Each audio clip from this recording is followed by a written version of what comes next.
అదే RTV app వార్తల్ని క్షణాల్లో చదివే అవకాశం ఉంటుంది. ఒక న్యూస్ పేపర్, ఒక టెలివిజన్ ఛానల్ మీ చేతుల్లో ఎప్పుడూ ఉంటాయి. ఈ అనితా కుమారికి న్యాయం జరిగే విధంగా మేము మహిళా సమైక్య, యువజన సమైక్యగా పోరాటం చేస్తూ ఉన్నాము.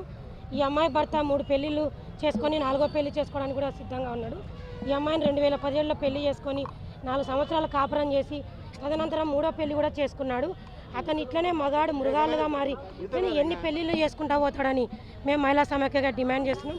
ఈ అమ్మాయి నాకు న్యాయం ఏమి, ఇట్లా నువ్వు ఎన్ని పెళ్ళిళ్ళు చేసుకుంటావని అంటే ఈ అమ్మాయిని నువ్వు ఏం చేసుకుంటావో చేసుకోపో, నేను ఎన్ని పెళ్ళిళ్ళైనా చేసుకుంటా, నువ్వేమో నన్ను అనడానికి అని చెప్పి ఈ అమ్మాయిని చాలా దారుణంగా కఠినంగా శిక్షించడం జరిగింది. కాబట్టి మేము మహిళా సమైక్యగా ఈ అమ్మాయి తరఫున పోరాటం చేయడానికి వచ్చినాం. సిహెచ్ విజయ్ కుమార్ అనే అబ్బాయి ఇట్లా ఫస్ట్ ఒక అమ్మాయితో సహజీవనం చేసి ఆమెకు భరణం కట్టించి పంపించినాడు. 2వ పెళ్ళి ఈ అమ్మాయి అనితా కుమార్ని పెళ్లి చేసుకున్నాడు. ఈ అమ్మాయి కొంచెం యాక్సిడెంట్ అయ్యి మంచం మీద ఉన్న తరుణంలో మళ్ళీ 3వ పెళ్లి కూడా చేసుకున్నాడంట. తెలుసుకొని ఈ అమ్మాయిని అనితా కుమార్ అనే అమ్మాయి 4 నెలల కిందట మహిళా పోలీస్ స్టేషన్లో కంప్లైంట్ ఇచ్చింది. కానీ అతను మాత్రం ఎక్కడ స్పందించడం లేదు. మరిన్ని వీడియోస్ కోసం ఛానల్ ని సబ్స్క్రైబ్ చేయండి. లేటెస్ట్ అప్డేట్స్ కోసం వాట్సాప్ ఛానల్ ని ఫాలో చేయండి. అండ్ లింక్ డిస్క్రిప్షన్ లో ఉంది.